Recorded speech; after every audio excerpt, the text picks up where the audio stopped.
Hi guys, how you doing? So today I'm working on my wedges, calibrating my wedges for distance control. And I just want to talk to you about a few technical things that I see when I'm coaching, regularly flaws that cause people to mishit the wedges so they're not getting consistent distance control. I want you to, this video is all about the calibrated wedge, which is not a full swing, okay? So what I mean that is that whatever distance you hit the ball with your wedge that you're using, it's less than that. So you've got to reduce the speed of the club head.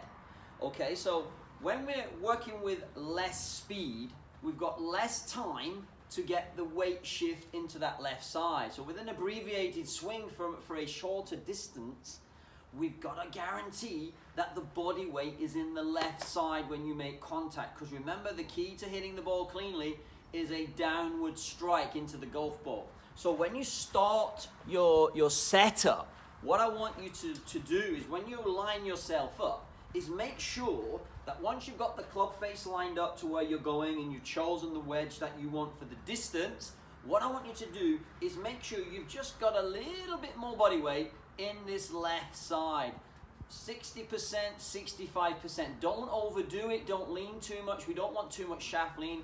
I want you to have a nice neutral shaft position, vertical or slightly forward, but the weight's the key, guys. Keep the weight left. When you swing up, however far back you're going, keep the weight left. When you're swinging down, the weight will build into the left side as you strike the ball cleanly and swing through to the target. Okay, so the first thing, guys, calibrating wedges, short distances, keep the weight left, anchor it on the left side, and then swing around that left pivot. Now, one other thing really important for these calibrated wedge shots is the structure of the arms. What I see a lot is when people are hitting shorter shots is the right elbow and the wrist start to hinge too much. The club arc is too narrow. What I want to see you do is use the body, use the arms together. Once you've anchored left, I want to see the arms maintaining a wide arc as you're taking the club away. Don't get that elbow here. Don't get the elbow bending too early. Don't get the wrist hinging too quickly. These are all factors that are going to affect the strike, guys.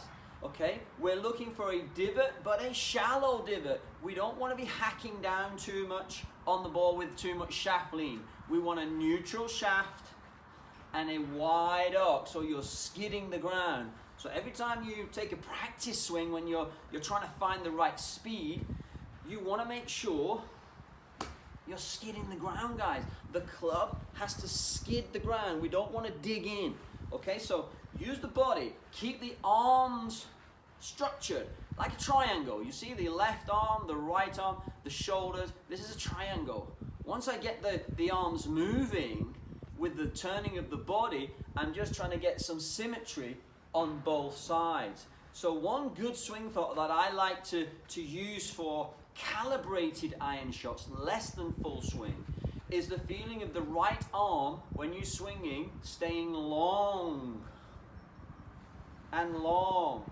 So we don't, if you swing with one hand, you're going to feel as your body's turning that the right arm stays nice and long and you deliver the club naturally through the court. You see some players practicing with just one arm and they're just trying to get the width of the swing on both sides the same, a nice pivot of the body and keeping the weight left. Okay guys, so this is how it looks. Once you've plugged in the distance that you want to hit it, choose the club and then get a feeling for the length and speed of your swing. I'm going to hit this 50 yards. This is one of my key distances that I practice.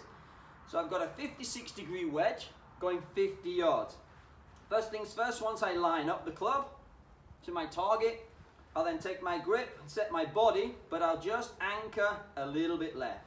And then from here, I'm going to use the body and keep the right arm nice and long through the shot. Wide and wide. Beautiful. Okay guys, so give that a try. Make sure you're using a club which is calibrated for the distance. Feel the body weight staying left and keep the right arm within the swing, backwards and forwards, nice and long to get a wide arc. Now going back to the wedges, I'm going to show you my wedge system. This is a little question I want to ask you guys. I've got 4 wedges in my set. I've got lob wedge, 60 degrees. Sand wedge is 56. Gap wedge is 51. And my pitching wedge is 47 and a half. Now, basically that means that I've got enough difference in the wedges here, in the lofts of the club. I've got enough of a gap so that I can choose different swing lengths with different lofts for different heights and distances. But you can practice that. Keep it simple though. Just work on this half swing and 3/4 and just see how far you hit it. But with a variety of different wedges with different lofts, you're gonna be able to hit different types of shots. Okay? So guys, work on your calibration in your wedges, work on your distance control, and get that ball pitching next to the flag at the correct distance. Hope you enjoyed that. Darren Scholes, signing off.